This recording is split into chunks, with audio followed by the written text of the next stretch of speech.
Akwụkwọ nke Rut isi nke 2. Ma Naomi nwere otu onye di ya mara, bụ dike n'akụ, sitere n'agbụrụ Elimelek, aha ya bụ Boaz. Rut bụ nwanyị Moab wee sị Naomi, "Biko, ka m jee n'ubi chịkọta ihe n'etiti oke ọka n'azụ onye m ga-ahụta amara n'ihu ya." Ọ sị ya, "Jee nwa m." O wee jee, baa n'ubi chịkọta ihe n'ubi ahụ n'azụ ndị na-ebi ọka.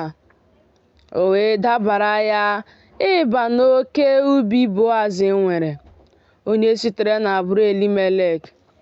Ma lee, Boaz siri na Betlehem bịa, sị ndị na-ebi ọka, "Jehova nọnyere unu." Ha wee sị ya, "Jehova gọzie gị."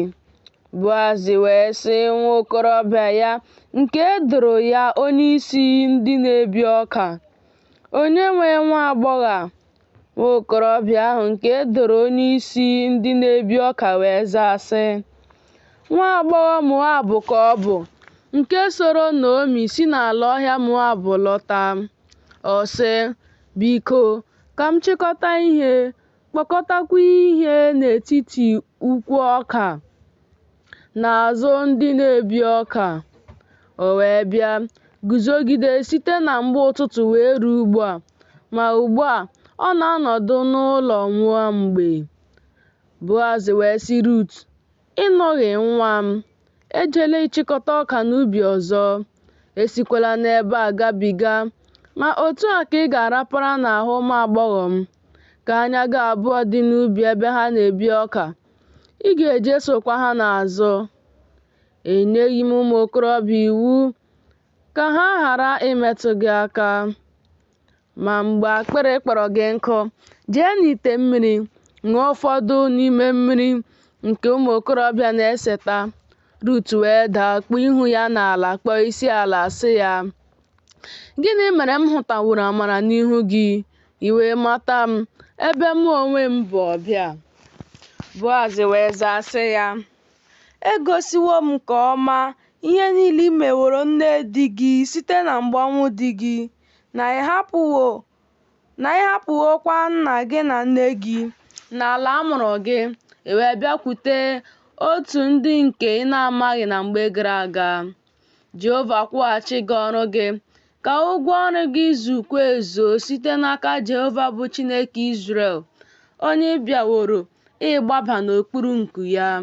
Ọ sị, "Ka m hụta amara n'ihu gị, onye nwe m, n'ihi na ị kasiwo m obi, na n'ihi na ị gwawo nwaanyị na-ejere gị ozi okwu na-aba ya n'obi. Ma mụ onwe m adịghị ka otu n'ime ndị inyom na-ejere gị ozi." Boaz wee sị ya, "Na mgbe iri ihe, bịaruo nso ebe a, rie ụfọdụ n'ime nri, sukwa iberibe achịcha gị n'ime mmanya vaịn gbara ụka." O wee nọdụ n'akụkụ ndị na-ebi ọka. Boaz wee nye ya ọka a ṅara n'ọkụ, ọ taa, afọ wee ju ya, o wee tafọ. O wee bilie ịchịkọta ọka.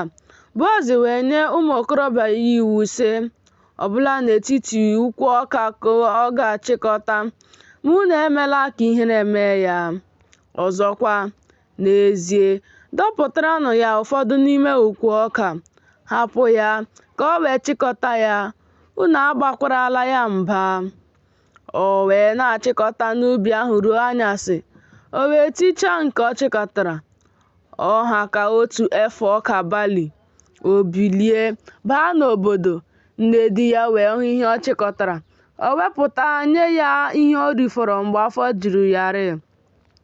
Nne di ya wee sị ya, olee ebe ị chịtaworo ọka taa? Ọ bụkwa olee ebe ị rụrụ ọrụ? Ka onye na-amata gị bụrụ onye a gọziri agọzi." O wee gosi nne di ya onye ọ rụrụ ọrụ n'ubi ya, sị, "Aha nwoke ahụ onye m rụrụ ọrụ n'ubi ya taa bụ Boaz." Naomi wee sị nwunye nwa ya, "Onye a gọziri agọzi dịrị Jehova ka ọ bụ, onye na-ahapụghị ebere, ọ na-emere ndị dị ndụ na ndị nwụrụ anwụ." Naomi wee sị ya, "Onye ahụ anyị ka nwoke ahụ bụ." otu onye n'ime ndị mgbapụta anyị ka ọ bụ. Rut bụ nwaanyị Moab wee sị, ihe ọzọ ọ sịrị m bụ na ụmụ okorobịa m nwere ka ị ga-arapara ruo mgbe ha bisiri ọka m niile.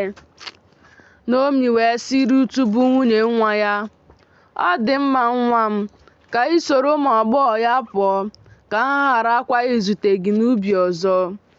O wee rapara n'ahụ ụmụ agbọghọ Boaz ịchịkọta ruo ọgwụgwụ obibi ọka balị na obibi ọka wit. O wee biri n'ụlọ nne di ya.